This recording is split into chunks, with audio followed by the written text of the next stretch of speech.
এবার নতুন ধামাকা নিয়ে আসলেন শবনম বুবলি। বুবলির পেটে নাকি শাকিব খানের বাচ্চা, এমনটা দাবি করছেন শবনম বুবলি।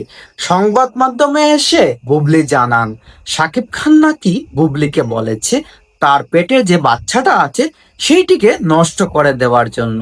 কিন্তু বুবলি তো নাছোড়বান্দা, সে আবারও নতুন কোনো কাহিনী করতে যাচ্ছে।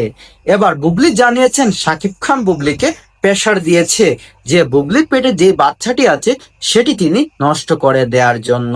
কিন্তু বুবলি চায় তার সন্তান যেন আবারও দুনিয়াতে আসুক। শাকিব খান কি আগের মতো সেম ভুলটাই করলো বুবলিকে বিশ্বাস করে?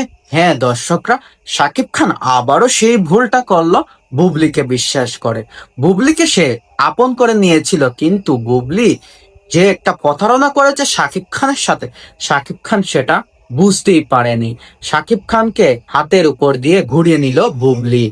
এবার বুবলি নতুন চমক দিতে যাচ্ছে, আপনারা অপেক্ষা করুন আর আমার চ্যানেলটি সাবস্ক্রাইব করে সাথে থাকুন। নতুন আপডেট আসার সাথে সাথে আপনারা